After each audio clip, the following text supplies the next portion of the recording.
I stood in front of yesterday's treasures, my small antique shop in downtown Boston, watching my family pull up in their luxury cars for our monthly dinner. Even from here, I could see my sister Jessica's designer handbag and my brother Michael's custom-tailored suit. They'd be full of stories about their latest vacations and real estate investments, while wondering aloud why I settled for running a dusty antique store. If only they knew. My name is Olivia Bennett, and I've spent the last 10 years building an empire while my family thought I was failing. That empire just happened to include the luxury apartment building where they all lived, not that they knew that either. Yet. "Oh, Olivia," Jessica called out, picking her way carefully across the sidewalk in her Louboutins. "You really should let Michael's company handle your storefront. This whole block looks so shabby." Michael nodded in agreement. "The Bennett Group could transform this entire neighborhood. You're sitting on valuable real estate, sis, even if your little shop isn't exactly thriving." I smiled, remembering the development proposal sitting on my desk upstairs, from a shell company that actually owned most of the buildings on this street. My shell company. "I like it just the way it is," I said mildly. "Should we head up? I made dinner in my apartment." Jessica wrinkled her nose. "The one above the shop?" "Honestly, Olivia, you could afford something better if you'd just sell this place.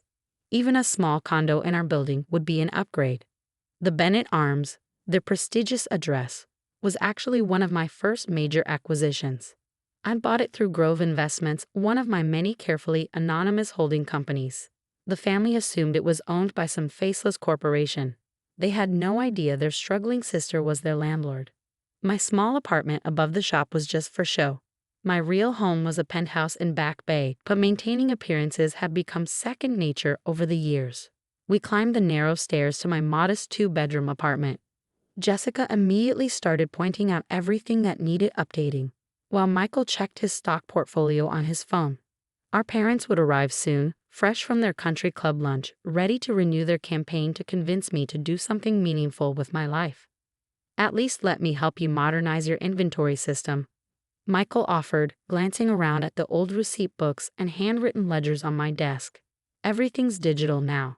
I bit back a laugh. My actual business records were maintained by a team of top accountants who handled my real estate empire. The books he saw were just props in an elaborate performance. The truth was, yesterday's treasures was more than just an antique shop. It was my cover and my secret weapon. Through it, I built a network of wealthy collectors, learned about prime properties before they hit the market, and quietly amassed a portfolio worth hundreds of millions. 10 years ago, when I announced I was using my inheritance to buy this shop instead of joining the family real estate business, they'd been horrified. "You're throwing your life away," Dad had declared. The Bennett name stands for luxury development, not second-hand furniture. But I'd seen something they hadn't. The antique market wasn't just about old furniture. It was about connections, about understanding value that others missed. Every wealthy collector who walked through my door became a potential source of investment opportunities. The doorbell rang, Mom and Dad arriving right on schedule. I could already predict the conversation. Subtle digs about my modest lifestyle, hints about available positions at Bennett Group, concerned questions about my future. "Darling," Mom air-kissed my cheeks. "We just had lunch with the Harrismans. Their daughter started her own interior design firm, very successful. Perhaps you two should talk." "I'm happy with my shop, Mom." "But you could be so much more," Dad interjected. The Bennett name opens doors. Look at your siblings. Michael's development company is transforming the city, and Jessica's luxury boutiques are in all the right neighborhoods. Yes, look at my siblings. Michael's transforming developments were actually struggling to maintain occupancy, and Jessica's boutiques were staying afloat mainly because I anonymously purchased their buildings and charged below market rent. Not that anyone knew that. "How's the apartment hunt going?" I asked innocently, serving dinner. "I heard rents are going up at the Bennett Arms." Michael groaned. "Don't remind me. Some faceless corporation bought it last year, and they're reviewing all the special arrangements. I might lose my friends and family discount on the penthouse." I hid my smile behind my wine glass. That review was actually my doing. It was time to start bringing rents up to market rate, even for family. Especially for family. "At least you have a penthouse," Jessica sighed. "I had to settle for a mere 3-bedroom on the 15th floor. Mom patted my hand. "Someday, dear, If you make some changes, you might be able to afford to live somewhere nice too. If they only knew that I own not just their building, but half the luxury properties in their precious neighborhood.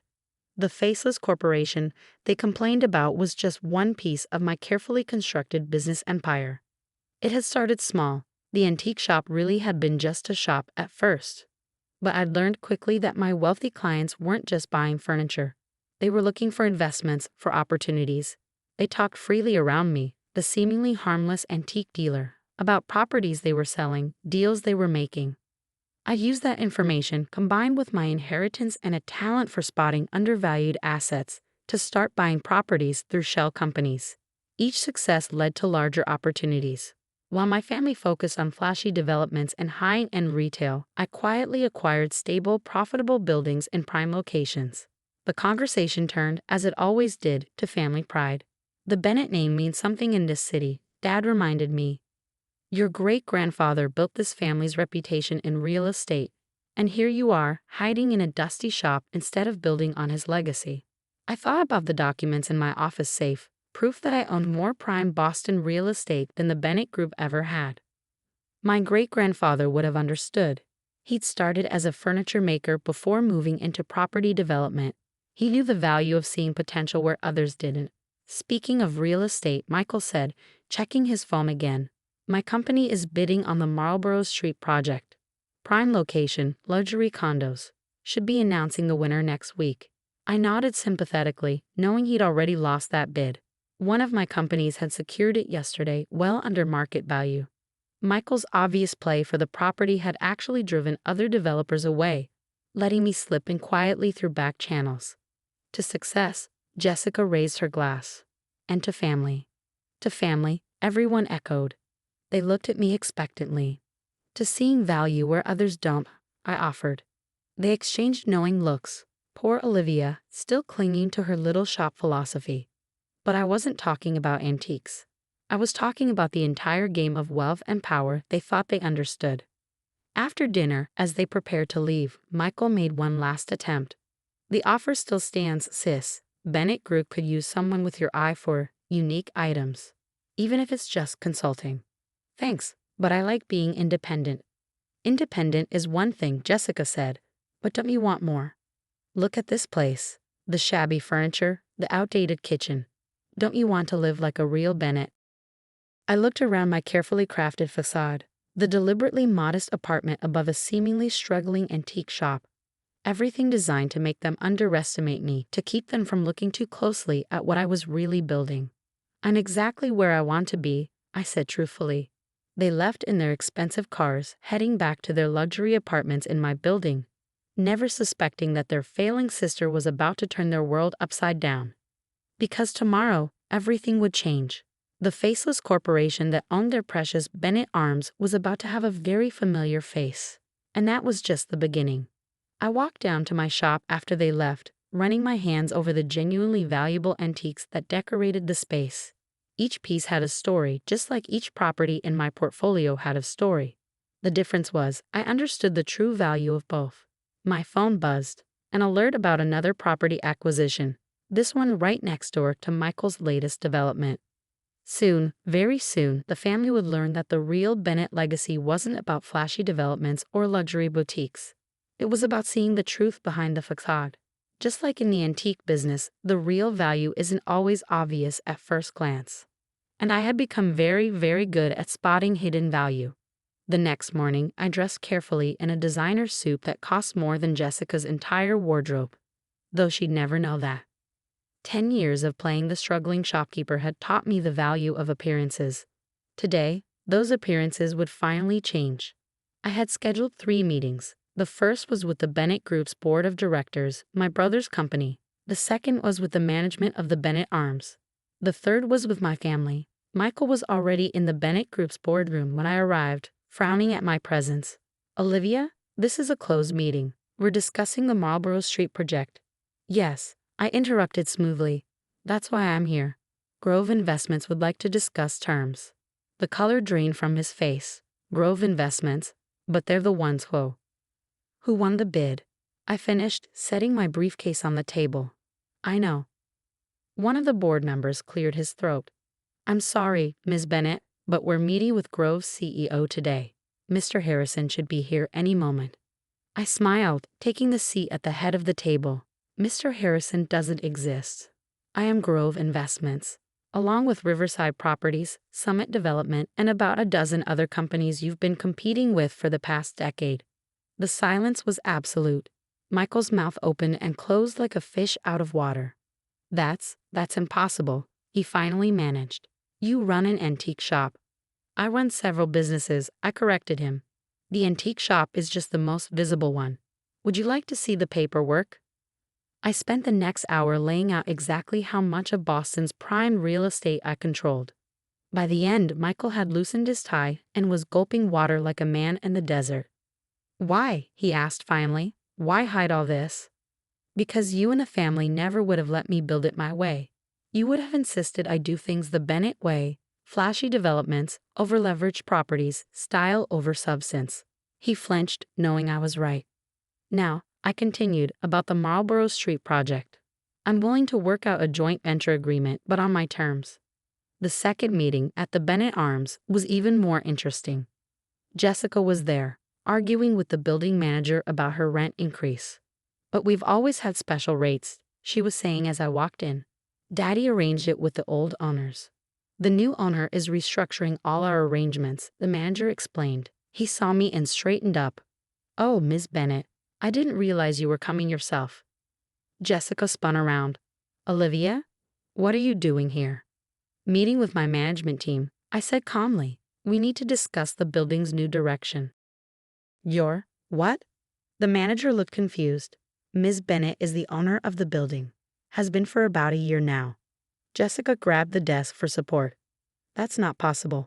Grove Investments owns the Bennett Arms, some big corporation.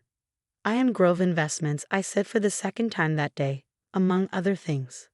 But you live above a shop, in a tiny apartment, with outdated appliances. That's my office apartment. I actually live in the penthouse at the Riverside Tower. I paused, which I also own. She sank into a chair, her designer dress crumpling. Does Michael know? He just found out. The family meeting this evening should be interesting. The final meeting was set for my real apartment, the penthouse that took up the top 2 floors of the Riverside Tower. I'd never brought my family here before. They didn't even know this building existed, despite it being one of the most exclusive addresses in Boston. They arrived together, Mom, Dad, Michael, and Jessica. Their faces were a mix of shock, confusion, and dawning realization as the private elevator opened directly into my home. Welcome to my actual residence, I said, greeting them in the marble-floored entryway. We have a lot to discuss. Dad found his voice first. Michael told us. But I didn't believe. How long? 10 years, I said, leading them to the living room with its panoramic city views. Since the day you all thought I was throwing my life away on an antique shop. But why pretend? Mom asked. Why let us think you were struggling? I gestured to the city spread out below us. Look out there. Every luxury building you can see, I own at least part of it. Not through flashy deals or family connections, but through careful, quiet acquisitions. Would that have been possible if everyone knew a Bennett was behind it? They knew I was right. Our family name attracted attention, drove up prices, created expectations.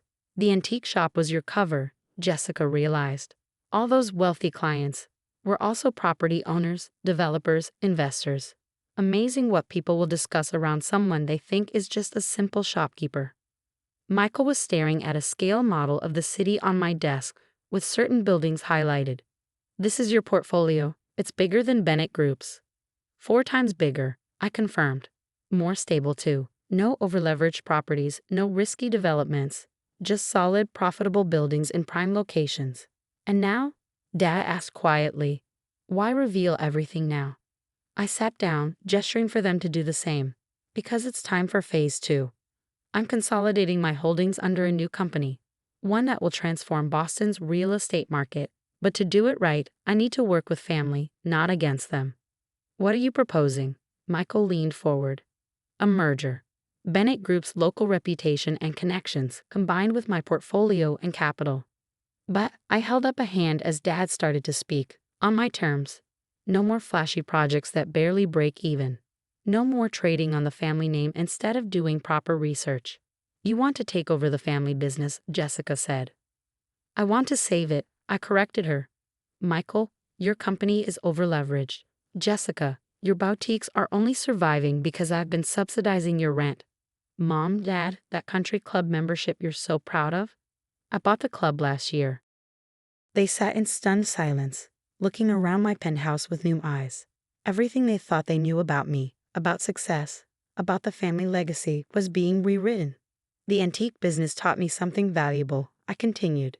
True worth isn't always obvious. Sometimes the dusty piece in the corner is worth more than the shiny new item on display. I applied that lesson to real estate. And we never saw it, Mom said softly. We were so busy feeling sorry for you. While I was quietly building an empire, I finished. Yes. The question is, what do we do now? Michael set down the property portfolio he'd been studying.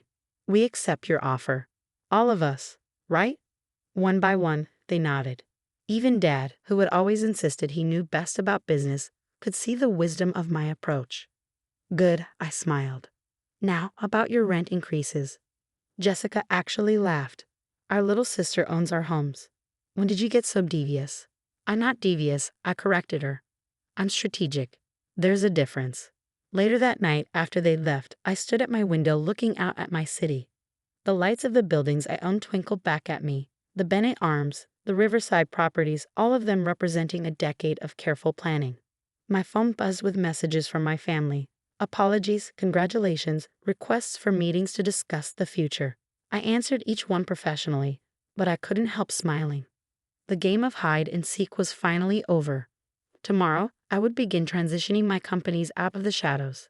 The faceless corporations would get my name and face.